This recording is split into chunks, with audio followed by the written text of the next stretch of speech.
Salutations, c'est Discard et aujourd'hui j'ai enfin décidé de vous reparler de Gasland Refueled, un jeu de Mike Hutchinson édité chez Astrolabe Interactive en français. Je vous ai déjà parlé de ce jeu, mais c'était il y a plus de 3 ans, j'avais fait une vidéo règle, mais j'avais mis une musique de fond qui était peut-être un petit peu forte et qui posait problème, voilà. Donc j'ai décidé de refaire une vidéo au propre, je vais essayer de bien chapitrer ça, de bien séquencer chaque partie, pour éviter de vous perdre. Qu'est-ce que c'est Gasland Refuel? Bon, déjà on voit carnage motorisé post-apocalyptique. Bon, on est sur un jeu de course de voitures armé jusqu'aux dents dans un monde post-apocalyptique. On est un petit peu dans du Twisted Metal ou du Carmageddon, ce genre de jeu, mais sur la table avec des figurines. Alors, première chose, on va parler du matériel. Donc, qu'est-ce qu'on a quand on achète Gasland? Eh bien, on a déjà ce manuel qui coûte 32 €, qui fait 200 pages à peu près. Après, c'est un beau manuel et c'est pas 200 pages de règles, pas de panique, il y a beaucoup d'images, il y a beaucoup d'illustrations, il y a des photos et tout. C'est vraiment un chouette manuel qui est agréable à lire, ce qui est quand même assez rare, hein. Donc, voilà. Et en fait, c'est tout pour le matériel qui est avec. En tout cas, bon, on peut trouver en ligne sur le site officiel d'autres packs où on peut avoir le manuel avec peut-être des dés spéciaux et des gabarits de déplacement. Moi, à l'époque, j'avais simplement acheté ce manuel. Donc maintenant, on va passer au chapitre matériel nécessaire, parce qu'on va devoir s'y mettre un petit peu avec nos petits doigts. Bah, comme je l'ai dit, c'est un jeu de voiture, donc évidemment qu'on va avoir besoin de voitures. Donc on va utiliser des petites voitures type Matchbox, Majorette, voilà, ce genre de trucs. On n'est pas obligé de les peindre, de les modifier, de leur coller des canons dessus ou quoi, mais on peut le faire. Donc moi je trouve que c'est quand même plus sympa quand on a une voiture qui correspond à la fiche de son véhicule, mais sachez qu'on n'est pas du tout obligé. En tout cas, on n'est pas obligé pour notre première partie. Ce qui pourrait quand même être le plus intéressant, c'est de venir coller les roues de façon à ce que les véhicules ne roulent pas tout seuls. D'ailleurs ça, c'est le tout premier véhicule que je m'étais fait. On voit que j'avais collé les roues d'une façon un petit peu dégueulasse. Bon, c'est pas très grave, c'est en dessous. On va avoir besoin également de gabarits de déplacement. Je viens de vous parler de gabarits. Pour l'instant, moi, j'ai fait toutes mes parties avec des gabarits que je m'étais fait moi-même. Alors, il faut savoir qu'à la fin du manuel, on a des tokens qu'on peut s'imprimer, on a les gabarits de déplacement, voilà, mais on a aussi des fiches de véhicules, là on voit moto, voiture, tout ça. Mais on trouve aussi tout ça sur le site officiel, hein, donc d'Astrolabe Interactive. En PDF, on peut télécharger et imprimer, comme ça on n'a pas besoin de scanner, c'est quand même mieux. Et on se retrouve avec ce genre de gabarits, donc moi je les ai simplement imprimés et collés sur du carton plume. Ça a fonctionné très bien jusqu'à maintenant. D'ailleurs, je remarque que ça s'abîme pas, ça reste propre et tout, donc c'est chouette. Ça fait quand même plus de 3 ans que je les ai. Je les ai fait peut-être un petit peu épais.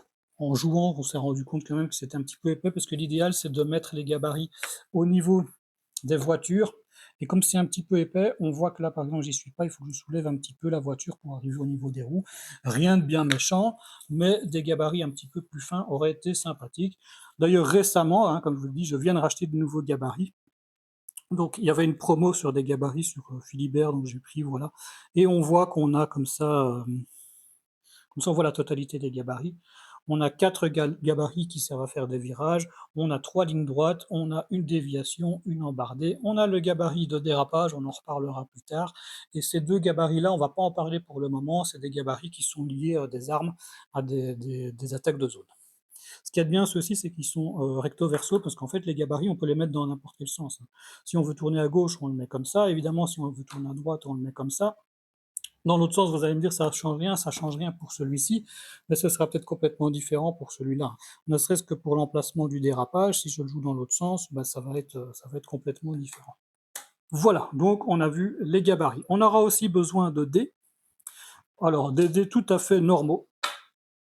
Sur le site, ils nous vendent aussi des dés de manœuvre, mais je vais parler des dés de manœuvre après.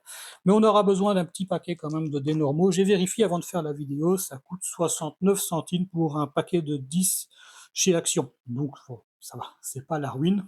Il en faut quand même pas mal. On aura aussi besoin donc d'imprimer des fiches de véhicules, hein. J'aurais dû en parler en même temps que je parlais des gabarits, mais c'est pas très grave.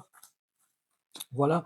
Alors ceux-là, on les trouve pas dans le manuel, on les a vus, il y avait une autre version, mais ça vient aussi du site officiel de toute façon.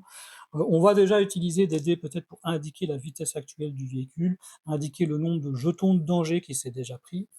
Heu, il faut savoir que quand on arrive à 6 jetons de danger ou plus, on va subir une perte de contrôle, rien de dramatique, hein, mais voilà. Et alors moi je plastifie mes fiches et donc j'utilise un marqueur effaçable pour indiquer les points de carrosserie, mais sur d'autres fiches que j'avais fait avant, j'utilisais simplement des dés pour indiquer mes points de carrosserie, voilà.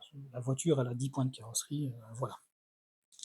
Ce qu'on peut aussi éventuellement s'imprimer, c'est une petite, aide de jeu comme ça, pour avoir un rappel, encore on n'est même pas obligé de l'imprimer, un rappel des phases de dés. Ça, c'est une page du manuel que j'ai scanné là pour le coup, pour nous indiquer, pour avoir un rappel des phases de dés, des dés de manœuvre. Alors avec le temps, après m'être acheté des gabarits, donc je m'en suis pas servi non plus encore, mais je me suis fait mes propres dés de manœuvre, donc j'ai acheté des dés vierges sur un site, chinois, ça coûtait pas grand chose. C'est des dés de 16 millimètres. Et j'ai acheté un petit emporte-pièce pour faire des petits ronds de 12 millimètres, là, comme on voit, c'est des petits ronds. Et j'ai imprimé donc les faces de dés sur du papier autocollant que j'ai collé sur ces dés et ça fonctionne très bien. Mais jusqu'à présent, j'ai fait toutes mes parties sans ces dés de manœuvre, simplement j'utilisais ça et la fiche de référence. Il faut savoir que le 1, bah, c'est un danger, donc le véhicule ne bouge pas, mais il va quand même se prendre un danger. Le 2, c'est aussi un danger, de toute façon, ce sera tous des dangers, hein. Mais ça va être aussi une rotation, ça veut dire qu'on va pouvoir pivoter notre véhicule comme ça de 90 degrés dans un sens ou dans un autre, enfin jusqu'à 90 degrés, on n'est pas obligé, on peut juste faire une petite comme ça.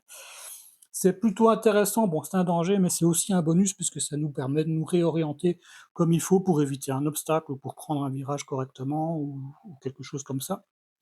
Le 3, là, le véhicule va réellement se déplacer, donc il y a vraiment une question d'amplitude de mouvement qui va crescendo. Là, on ne bouge pas, on pivote, et là, on se déplace réellement, mais de façon latérale sur un gabarit de dérapage.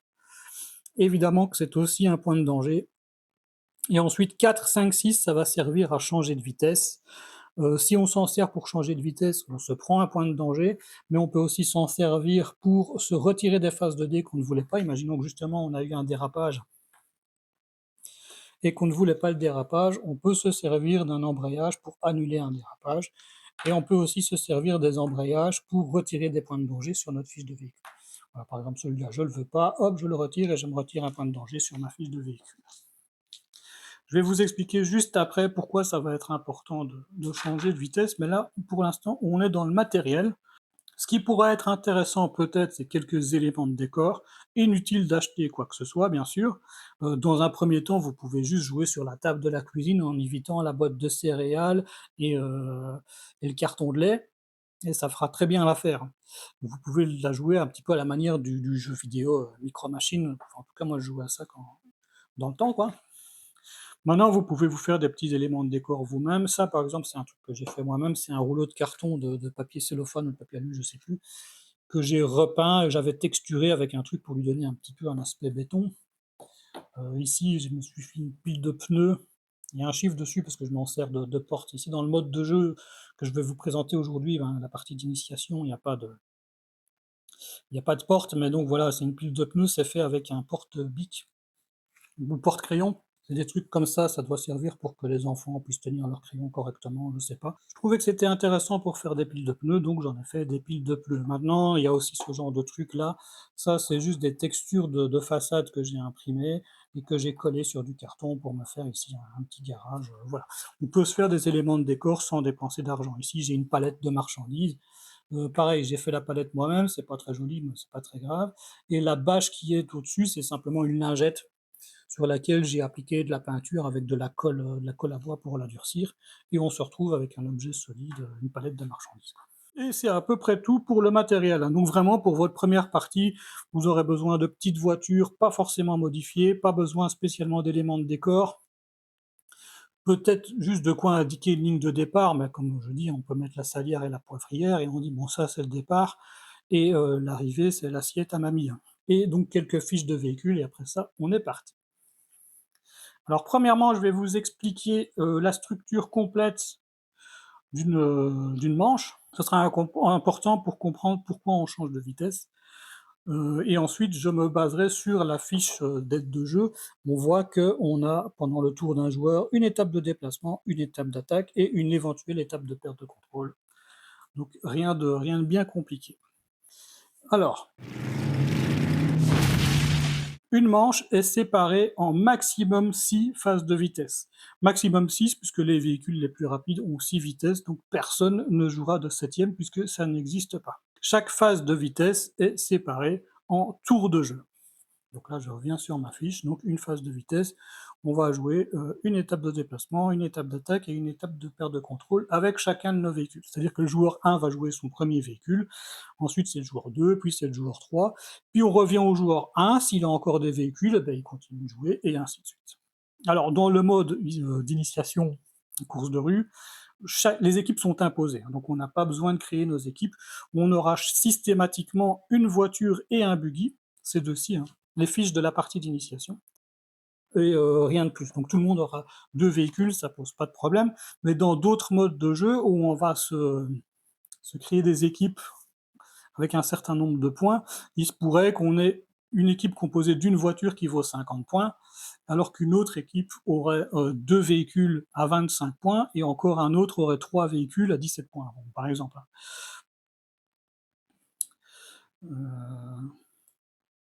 Et donc, je reviens sur cette histoire de changement de vitesse. Donc, quand on commence la partie, on est tous en phase de vitesse 1, puisque les véhicules sur la ligne de départ sont tous en première vitesse. On va imaginer, voilà, ils sont là. Voilà. Voilà, ce serait une partie à 4 pour le coup. Une fois que tout le monde a joué, hein, voilà, on va passer à la phase de vitesse 2 et on va vérifier qui est éligible à la phase de vitesse 2. Et qui est éligible? Eh bien, tous les véhicules qui sont au moins en vitesse 2. Ça veut dire que si pendant notre tour, on a oublié ou qu'on n'a pas su passer la seconde, eh ben, on va passer un tour. On va pas jouer la phase de vitesse 2. On pourrait se dire, bah, c'est pas si grave. Sauf qu'après, on passe en phase de vitesse 3. Et si on n'est pas au moins en troisième, ben on joue pas non plus. Et après, il y a la 4, et puis peut-être la 5, éventuellement une 6. Donc, ça va être important de prendre un petit peu de risque parfois juste pour pouvoir changer de vitesse, mais pas trop non plus. Pas trop non plus, puisque bah, je reviens là-dessus, je vais vous montrer les gabarits tout de suite. Ici, par exemple, on est sur un gabarit de virage plutôt tranquille. On voit qu'on a un bonus en première et en deuxième vitesse. C'est un bonus d'embrayage. C'est comme si j'avais déjà lancé un dé que j'avais obtenu un embrayage. Rien de particulier en troisième ou en quatrième, et un danger en cinquième. Ça, c'est le virage le plus facile du jeu, le plus, enfin, le moins dangereux, quoi. Voilà. Et on voit qu'il est déjà dangereux en cinquième. Si on est en sixième, comme un buggy pourrait le faire, ben on tourne pas. On n'a aucun virage pour tourner en sixième. Ça veut dire qu'il va falloir faire attention quand même. Et puis, si on veut prendre un virage serré, ça, c'est pas très serré, hein. En fait, c'est pratiquement une ligne droite. Si on veut prendre un virage serré, ben, en cinquième, on pourra pas. Donc, il va falloir faire attention à ne pas arriver trop vite non plus dans un virage. Donc, on va aussi avoir besoin de rétrograder. Enfin bref, la première étape avant le début de la course, c'est le placement des véhicules sur la ligne de départ. Donc, on va partir du principe que le joueur 1 va jouer avec une voiture et un buggy de la même couleur, et le joueur 2, il va jouer avec une voiture et un buggy rouge et vert. Bon, voilà. Imaginons que notre ligne de départ, ce soit ce gabarit-ci. D'ailleurs, on pourrait mettre des éléments pour dire que c'est la ligne de départ. Tiens, voilà, on va mettre une palette ici de marchandises, et là, on va mettre une pile de... À partir de là, on n'a même plus besoin de ça. Alors, le joueur 1, celui qui a reçu le jeton pole position, place en premier son véhicule sur la ligne. Il pourrait se dire, bon, ben moi, je vais mettre ma voiture à l'avant. Ensuite, le joueur 2 se dit, ben moi, je vais faire la même chose, je vais mettre ma voiture. Il faut penser à ce que la ligne de départ soit suffisamment large pour accueillir un véhicule par joueur. Si on joue à 3 joueurs, on aura donc 3 véhicules de front, plus d'autres véhicules à l'arrière pour former une grille de départ. Si on ne joue qu'à 2, on n'aura que 2 véhicules de front, les autres véhicules viendront derrière. Donc si on joue à 5, ce que je ne conseille pas forcément parce que ça peut être très long, il faut qu'on puisse mettre 5 véhicules de front. Ensuite, donc, le joueur 1 décide de mettre son buggy derrière son propre véhicule, par exemple, et le joueur 2 n'a pas le choix, il est obligé de mettre son véhicule ici. Alors, en quoi c'est déjà important le placement? On le verra après avec les collisions. Il y a 3 catégories de poids, que ce soit pour les voitures ou pour les éléments de décor. On a des véhicules légers, des véhicules moyens, des véhicules lourds. Il se trouve que les buggy sont des véhicules légers et que les voitures sont des véhicules moyens. Et que si un véhicule léger fonce dans un véhicule lourd, ben, il va avoir un malus en attaque s'il décide d'attaquer. Alors que le véhicule plus lourd aura un bonus en attaque s'il décide d'attaquer. En mettant notre voiture devant un buggy, que ce soit, peu importe à qui il soit, on ne prend pas trop de risques. En tout cas, le buggy pourra pas nous foncer dedans, c'est plutôt lui qui va se faire mal. J'expliquerai les collisions après, mais il y a déjà des stratégies au niveau du placement. Parce que imaginons qu'on joue dans un autre mode de jeu où on aurait accès à des véhicules plus lourds. Pas imaginons par exemple que cette camionnette-ci ce soit un véhicule lourd. Si je viens lui rentrer dedans, j'ai un bonus de 4 dés du fait de la différence de poids entre nos 2 véhicules. Donc ça peut faire quand même très très mal. Première étape, le placement des véhicules sur la grille. Ça, c'est fait. À partir de maintenant, on va se focaliser sur l'aide de jeu. Donc l'étape numéro 1, c'est l'étape de déplacement. L'étape de déplacement, c'est très simple. On choisit un gabarit parmi les gabarits disponibles. Moi, je vais mettre ma voiture comme ça, voilà. Par exemple, ce virage-ci, imaginons qu'on ait un obstacle, je sais pas, ici.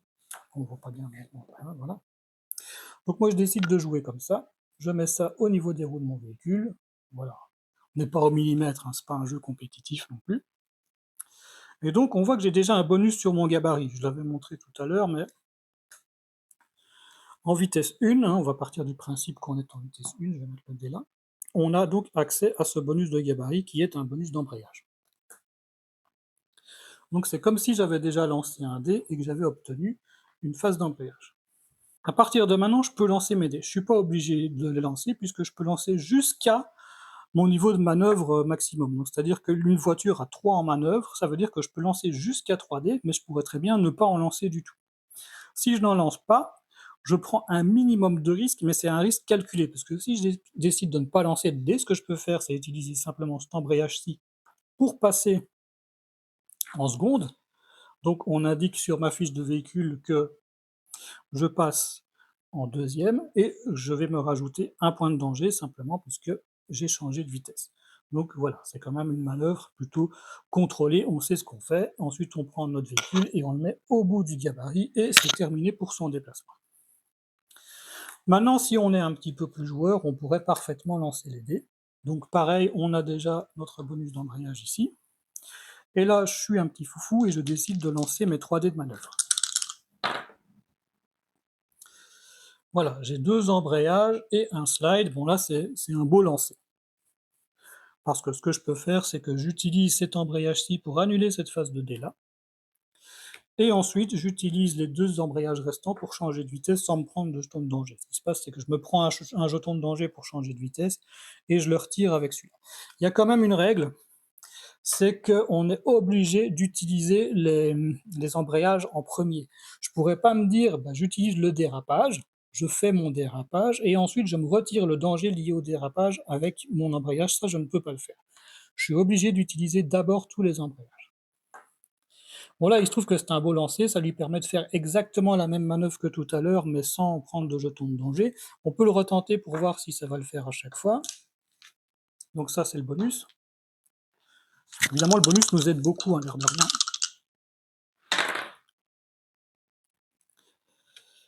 Bon voilà, ça c'est mon lancer, c'est déjà un peu moins bien, parce que là j'ai eu deux dérapages et un embrayage.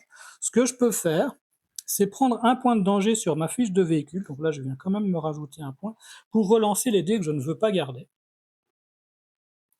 Dans ce cas, je lance ces deux-ci, et là, bah, c'est pas si mal. Bon, maintenant on sait que j'ai pris un point de danger puisque j'ai relancé mes dés. Donc ce que je peux faire, c'est que je peux annuler ce danger-ci avec cet embrayage-ci, et j'utilise ces deux-là pour changer de vitesse sans me prendre de points de danger. Et au final, j'ai fait exactement la même manœuvre et en me prenant le même jeton de danger que si j'avais pas lancé les dés. Donc c'est parfois à vous de voir. Ça peut être intéressant parce que parfois on va faire des super lancers, ce qui va nous permettre de nous retirer des jetons de danger. Et puis parfois on n'aura pas besoin de changer de vitesse, donc on pourra utiliser tous les embrayages pour se retirer des jetons de danger. Mais bon, ça arrive qu'on fasse un lancer pourri. Après, quand on lance un dé, on a quand même une chance sur 2 d'avoir un embrayage, hein, puisqu'il y a 3 phases d'embrayage, donc voilà, voilà. Ça, en gros, c'est un déplacement, c'est le même système pour tous les gabarits. Maintenant, il y a, le dérapage. Le dérapage, donc imaginons qu'il me restait ça et j'ai pas su l'annuler. Alors si j'en chope plusieurs, comme tout à l'heure que j'ai 2 dérapages, je fais quand même qu'un dérapage, mais je prends 2 points de danger. Donc imaginons que j'ai pas su annuler mon dérapage, on va simplement venir mettre le gabarit de dérapage qui va s'emboîter ici. Mon véhicule se déplace le long du gabarit jusqu'à ce qu'on arrive à la flèche ici, et ensuite on le déplace comme ça latéralement. Voilà, c'est tout. Alors bien sûr, s'il y a un élément de décor qui gêne, je vais me le prendre, mais on parlera des collisions plus tard. Voilà, donc c'est rien de compliqué, les dérapages. Bah maintenant, on peut peut-être justement parler des collisions.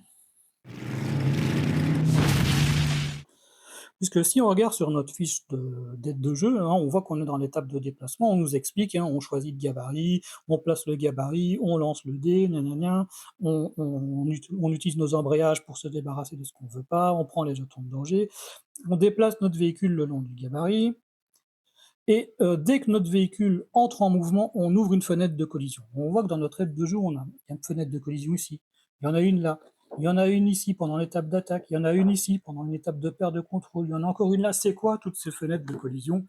Eh bien, à chaque fois que notre véhicule entre en mouvement, ne serait-ce qu'un tout petit peu, imaginons qu'on ait obtenu une rotation et que donc on va pivoter un petit peu, on ouvre une fenêtre de collision. Pourquoi? Parce qu'il pourrait très bien y avoir un élément de décor ici et que si on pivote, on vienne toucher ici et donc on a une collision avec un élément de décor. Donc on va voir les différentes collisions possibles. Imaginons que je rentre dans le cul comme ça d'un véhicule adverse. J'en ai parlé tout à l'heure avec les buggy où c'était pas très intéressant. Imaginons qu'on soit, on est des fouf, on est déjà, ouais non, 4 c'est peut-être beaucoup. Allez, on va quand même jouer en vitesse 3. Lui, il était déjà en vitesse 3 et moi, j'étais en vitesse 2, mais j'ai passé la troisième pendant ma manœuvre et donc je lui rentre dedans en vitesse 3. Qu'est-ce qui se passe? D'abord, je dois annoncer ma réaction. Le joueur actif choisit s'il attaque ou s'il défend. Dans pratiquement tous les cas de figure, on va tous se prendre 2 points de danger. Il y a une exception, on va la voir juste après. Si lui décide d'attaquer et que lui décide de défendre, alors on se prend 2 points de danger chacun. Si lui décide de défendre et que lui décide d'attaquer, on se prend aussi 2 points de danger. S'ils attaquent tous les deux, c'est 2 points de danger. S'ils défendent tous les deux, là on s'en prend qu'un chacun. C'est le seul cas de figure, en tout cas dans la course de rue, où on pourrait se prendre qu'un seul point de danger. Qu'est-ce qui va se passer si je décide d'attaquer, ce qui n'est pas une grande idée quand on roule à la même vitesse? On prend la vitesse du véhicule le plus rapide moins la vitesse du véhicule le plus lent, c'est-à-dire que 3 moins 3, ça fait 0, ça nous ferait une attaque à 0, c'est pas ouf. Si je décide d'esquiver, c'est pas compliqué. Une esquive, on prend toujours la vitesse actuelle de notre véhicule. Si je suis en troisième, je vais donc lancer 3 dés et j'esquive que sur les 6. Toujours que sur les 6, c'est pareil pour les tirs d'armes. Toutes les esquives, ce sera pareil. Donc là, j'esquive un dégât. Bon, maintenant, imaginons que ce ne soit pas une voiture, mais un buggy. Le buggy ne va pas attaquer, puisque comme je l'ai dit, il va avoir un malus de 1 dé quand il va attaquer. Donc déjà qu'on est à 0, il va rien se passer, il va juste pas attaquer. Par contre, on pourrait imaginer que lui, il décide de freiner. Il va pas défendre, il va plutôt attaquer lui aussi. Donc on fait 3 moins 3, bah, ça fait 0 aussi, sauf que comme lui, il est une classe plus lourde, il a un bonus de 2 dés. Donc il va quand même attaquer avec 2 dés. Bon là, il a raté, ça fait pas de dégâts, mais ça aurait pu valoir le coup. Dans le cas d'un impact latéral, on prend la vitesse du véhicule actif. Donc si je lui rentre dedans, je suis toujours en troisième, si je lui rentre dedans en troisième et que je décide d'attaquer, j'attaque avec 3 dés d'attaque. Je touche sur 4, 5 et 6. Ça, c'est toujours la même chose aussi pour les attaques. Donc les attaques, on touche sur 4, 5, 6 et le 6 est critique, il compte double. Et les défenses, on évite que sur un 6 et le 6 n'est pas critique, le 6 ça évite qu'une attaque. Maintenant, si on fait une attaque frontale, on va additionner la vitesse des deux véhicules, c'est-à-dire que là, on fait 3 plus 3, ça fait 6 dés d'attaque, mais on esquive toujours à la vitesse de notre véhicule. Donc on lance 6 dés d'attaque, mais si on joue l'esquive, comme on est en vitesse 3, on lance 3 dés. Parfois, on va se retrouver dans des cas de figure un petit peu compliqués. du genre on est rentré comme ça et on ne sait pas trop si c'est frontal ou si c'est latéral, eh ben, dans ce cas-là, c'est frontal, on prend toujours le cas qui rapporte le plus de dégâts. Si c'est à l'arrière et qu'on ne sait pas si c'est latéral ou arrière, eh bien dans ce cas, ce sera considéré comme un latéral. Si on est entré en collision avec un objet de décor, on est rentré dedans comme ça ou suite à un dérapage ou peu importe, les objets de décor ont la même règle que les voitures, hein. C'est-à-dire qu'ils peuvent être légers, moyens ou lourds, et ils peuvent être explosifs ou non explosifs, et ils peuvent être aussi destructibles ou indestructibles. Donc là, par exemple, une pile de pneus, on va partir du principe que c'est un élément plutôt léger et destructible, parce que si je fonce dedans, les pneus vont juste s'éparpiller. Imaginons que j'ai fait un dérapage et que je suis venu foncer dans les pneus. Moi, je vais plutôt annoncer une esquive, parce que de toute façon, j'ai aucun intérêt à attaquer les pneus. Mais les pneus, eux, ils vont aussi annoncer leur réaction, ce sera une attaque, et l'attaque sera systématiquement considérée comme frontale, mais à une vitesse de 0. C'est-à-dire que si je fonce dans les pneus à une vitesse de 3, les pneus m'attaquent avec 3D. On fait 3 plus 0, ça fait 3. Donc les pneus devraient m'attaquer avec 3D, sauf que comme ils sont une classe plus léger que la voiture, en réalité, ils vont attaquer qu'avec 2D.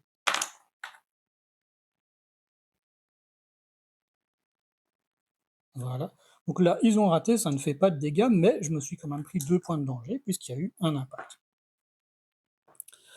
Et dans ce cas-là, les pneus sont destructibles, donc ils sautent. Si les pneus étaient sur ma trajectoire du dérapage ou de mon gabarit de déplacement, hein, imaginons que les pneus ils étaient ici, je calcule l'impact, nanana, les pneus sautent et moi je continue mon déplacement. Maintenant, si c'était un objet indestructible, évidemment on ne jouerait pas cette manœuvre-là, hein, mais donc je fonce dedans. On gère l'impact en n'oubliant pas que c'est un élément lourd, hein, donc imaginons que je fonce dans ce container en vitesse 3. Le container m'attaque normalement à une vitesse de 3, hein, 3 plus 0, sauf que comme il est plus lourd, il a un bonus de 2D, donc il va m'attaquer avec 5D, ça peut faire mal, ce qui est complètement logique, mais comme le container n'est pas destructible, mon mouvement va simplement s'arrêter là. Donc on va faire attention à retirer proprement tout ça, et, euh, et voilà. Et on a déjà à peu près tout vu en ce qui concerne les collisions, il reste peut-être les éléments qui sont explosifs. Imaginons que ça, ce soit un élément de poids moyen. Nous, on se disait, on n'en a pas, mais qu'un bidon d'essence, ce serait plutôt un élément léger. Une palette, c'est plutôt un élément moyen. Et une citerne, c'est un élément plutôt lourd. Donc, imaginons que je rentre dans cette palette de produits. On sait que la palette m'attaque, c'est un élément de décor. Mais avant ça, on va lancer un dé. Et ça explose sur 4 ou plus. Donc là, pas d'explosion. Ensuite, on gère l'impact normal, hein. Pareil, imagine que j'étais en vitesse 3, eh bien l'élément m'attaque avec 3D d'attaque. Ensuite, comme je suis en vitesse 3, je peux toujours lancer mes 3D d'esquive, et voilà. Si maintenant j'avais fait un 5, ça exploserait. Donc, on lance 4D d'attaque. Les explosions de type moyenne, c'est 4D. Les petites, c'est 2, les grosses, c'est 6. 4D moyen, par contre, l'explosion se fait à une portée moyenne à 360 degrés autour de la palette de produits chimiques. Ça veut dire que si j'avais une autre voiture ici et une autre là, ils se font tous toucher, ils vont tous subir une attaque de 4D, ça peut faire très mal. À savoir qu'on pourrait aussi simplement tirer sur l'objet pour tenter de le faire exploser. Et une fois que ça a explosé, bien sûr, ça disparaît. Moi, je crois que c'est à peu près tout pour la fenêtre de collision. On va passer maintenant donc à l'étape d'attaque. L'étape d'attaque, bah, c'est pas bien compliqué. Dès qu'on a terminé notre étape de manœuvre, donc imaginons que mon gabarit était ici. Voilà, j'ai fait toute ma manœuvre, je suis arrivé au bout de mon gabarit, boum. Bah maintenant, j'ai l'étape d'attaque. Imaginons que j'ai un autre véhicule qui est ici. Si je veux utiliser ma mitrailleuse, on sait que j'ai une mitraillette qui est orientée vers l'avant avec une portée double. Alors une portée double, qu'est-ce que c'est? C'est une portée qui va du gabarit long plus le gabarit moyen. Donc, c'est quand même une très longue portée. Malheureusement, là, j'ai pas de véhicule devant moi. Je peux toujours déplacer mon gabarit le long de la face avant de mon véhicule, comme ça. Mais malgré ça, même si je le mets là, ce véhicule-là, je le touche pas. Par contre, je crois que je le touche pas non plus, mais on l'a dit tout à l'heure, chaque membre d'équipage est équipé d'un pistolet. et bon là je le touche pas, mais bon, imagine qu'il soit ici, bah là je touche, je pourrais tirer avec mon pistolet et je pourrais le faire 2 fois puisque j'ai 2 membres d'équipage. En fait, les armes ne peuvent être utilisées qu'une fois à condition d'avoir un membre d'équipage pour l'utiliser, mais chaque membre d'équipage est équipé d'un pistolet. Ça veut dire que là je peux attaquer 2 fois avec un pistolet. Donc un pistolet c'est juste un D6, hein, je lance mon dé. Bon, voilà, là je fais 5, donc ça fait une touche. Lui qui est en vitesse 3, il peut toujours essayer de faire un 6 pour essayer d'éviter l'attaque. Bon, bah là c'est complètement raté, j'ai fait 3-1. Donc il se prend un dégât et rien de plus. Ensuite, j'ai mon deuxième membre d'équipage qui peut tirer avec son pistolet. Il fait 2, bah là c'est raté. Voilà. Imaginons que j'étais dans le bon axe. Dans ce cas-là, je peux tirer avec ma mitrailleuse. Donc la mitrailleuse, là, c'est 2 dés d'attaque, celle-ci. Ça me fait là 2 touches. Lui qui est toujours en vitesse 3, il peut tenter l'esquive. Il esquive rien du tout, donc il se prend les 2 touches. Ensuite, je ne peux pas utiliser à nouveau ma mitrailleuse puisque je m'en suis déjà servi. Par contre, j'ai toujours mon pistolet, donc je peux encore faire un tir avec mon pistolet. En plus, je fais un truc qui compte double, et lui peut retenter une esquive, et il évite quand même un dégât. Voilà. Et c'est pas plus compliqué que ça, en tout cas pour le mode course de rue, puisque la seule arme qu'on a, enfin les seules armes qu'on a, c'est donc la mitrailleuse et le pistolet. Mais croyez-moi que si on joue avec les sponsors, c'est autre chose. Bon, alors les sponsors, je vais faire un petit chapitre là vite fait sur les sponsors. Il faut voir les sponsors comme un système de factions qui vont nous autoriser à utiliser des véhicules exclusifs. Par exemple, le sponsor Rutherford nous permet d'utiliser un char d'assaut ou un hélicoptère, alors qu'aucune autre équipe ne peut utiliser ce genre de véhicule. Le sponsor Mishkin va donner accès à des armes, des prototypes d'armes expérimentales, ce qui fait que Mishkin il pourrait avoir des armes avec des rayons laser. Ils ont aussi un moteur nucléaire. Ils sont les seuls à posséder ce genre de truc. Si je dis pas de conneries, Miyazaki, donc les Japonais, ils vont avoir accès à un arbre de talent qui leur permet, comme tout le monde, hein, on a tous des arbres de talent dans lesquels on peut venir piocher des capacités, mais ils sont capables de faire du drift comme personne ne peut le faire. Ils peuvent déraper en fait avec autre chose que le. Normalement, on dérape avec le gabarit de dérapage, mais eux, ils peuvent déraper avec n'importe quel gabarit. Donc, évidemment, qu'ils peuvent faire des manœuvres de ouf. Et chaque sponsor a vraiment comme ça des qualités qui lui sont propres et ça rend le jeu super intéressant et la conception des équipes complètement folle, quoi. Voilà, donc maintenant ce qu'on va voir c'est l'étape de perte de contrôle. Imaginons que je sois rentré dans un élément de décor ou peu importe. Voilà. J'ai fait un dérapage, j'ai touché cette palette de marchandises et je suis arrivé à 6 jetons de danger ou plus sur la fiche de mon véhicule, que ce soit à la fin de mon tour ou pas, hein, puisque certaines armes peuvent aussi nous appliquer des jetons de danger, et puis même si on nous rentre dedans et que c'est pas notre tour, on se prend des jetons de danger. Donc à la fin du tour du joueur actif, le joueur actif va d'abord gérer ses jetons de danger à lui, et ensuite, si quelqu'un d'autre a 6 jetons de danger ou plus, ça va être à lui. Bon là, imaginons que j'ai pris mes 6 jetons de danger. Qu'est-ce qui va se passer? Ben, on a une procédure à suivre qui n'est pas bien compliquée. On a ici donc étape de perte de contrôle. On va d'abord faire un test de contrôle. Ça, c'est assez réaliste aussi, moi, je trouve. C'est qu'on va lancer un dé et on perd le contrôle. Enfin, on va faire des tonneaux si on fait moins que notre vitesse actuelle. C'est-à-dire qu'en vitesse 3, imaginons qu'on soit toujours en vitesse 3, je prends toujours le même exemple, c'est une vitesse assez safe, il faut que je fasse un ou deux pour faire des tonneaux. Bon là, évidemment, je fais 2, donc je fais des tonneaux. Ça veut dire aussi que si je roule en cinquième, avec une voiture, c'est sa vitesse max, hein, je fais des tonneaux sur 1, 2, 3, 4, enfin sur 1, 2, 3, 4. Si je suis en sixième avec un buggy, je fais des tonneaux sur 1, 2, 3, 4, 5. À l'inverse, si je roule en première, c'est impossible que je fasse des tonneaux puisque je roule pas assez vite, je peux pas faire moins que 1 avec mon dé. Donc là, ben, j'ai fait 2, donc je fais des tonneaux. Ce qui se passe, c'est que je me prends directement 2 points de danger sur ma fiche de véhicule, 2 points de dégâts, pardon, et ensuite, je me déplace d'un gabarit moyen vers l'avant. On imagine que le véhicule, en fait, fait un tonneau, il fait quelque chose comme ça, boum, il retombe ici, voilà, tac. Je me suis déplacé, donc évidemment, qu'est-ce qui se passe? J'ouvre une fenêtre de collision. S'il y avait eu un container dans le chemin, je gère ma collision avec le container ou avec la palette de produits explosifs ou peu importe. Ensuite, que j'ai fait des tonneaux ou pas, je cale. Je reviens en vitesse 1 et je perds tous mes jetons de danger. Ça, c'est la bonne chose, on perd tous les jetons de danger. Donc caler, il faut faire gaffe parce qu'évidemment, si ça nous arrive et qu'on est en phase de vitesse 2, ça veut dire qu'on va pas jouer 3-4, il faut faire gaffe quand même à bien gérer nos points de danger. C'est pas tout, un adversaire va ensuite nous pivoter, c'est le tête à queue. Donc il peut pivoter, il peut y aller à plus que 90 degrés. S'il veut, il prend le véhicule et il le fait pivoter comme ça. Qu'est-ce qui se passe si on pivote le véhicule? On ouvre à nouveau une fenêtre de collision. Donc bien sûr que l'adversaire peut s'arranger pour venir pivoter exprès de façon à ce qu'on vienne toucher un obstacle. Et à ce moment-là, on se reprend 2 points de danger alors qu'on vient de tous les perdre et on va peut-être se reprendre de nouveau du dégât et tout ça.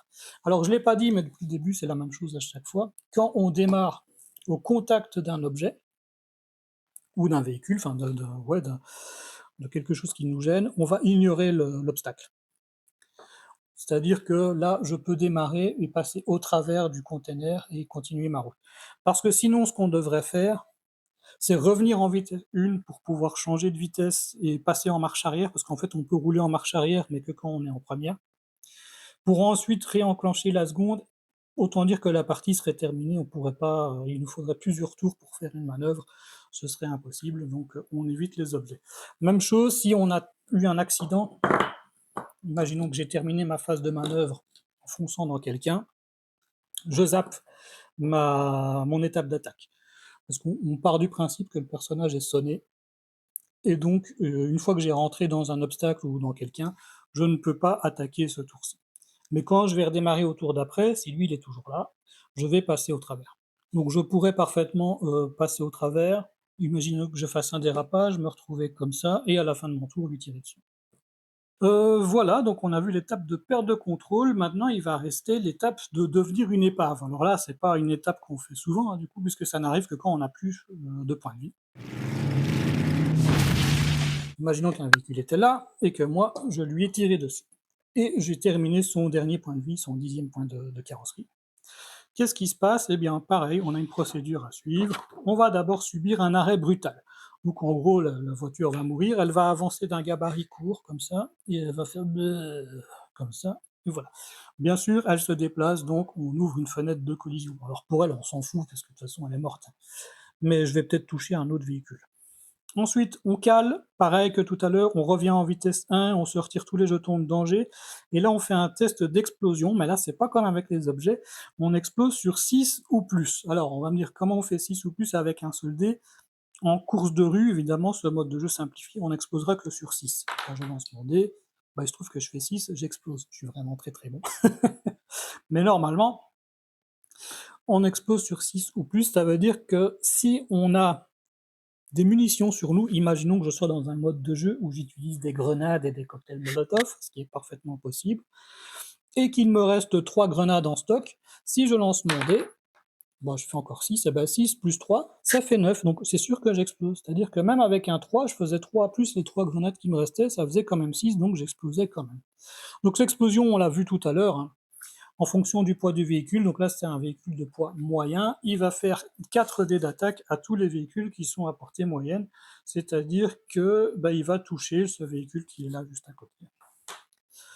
Voilà, alors oui, ça je l'ai pas dit, les explosions, elles ont un petit effet spécial, c'est que les dégâts qu'on n'a pas su annuler sont aussi des points de danger. Donc si on s'est pris 3 de dégâts suite à une explosion, on se prend 3 de dégâts et 3 points de danger. C'est l'effet blast, je crois, je sais plus. Ensuite, ben, on va devenir une épave, hein. Si on n'a pas explosé, on va simplement mettre notre véhicule sur le toit.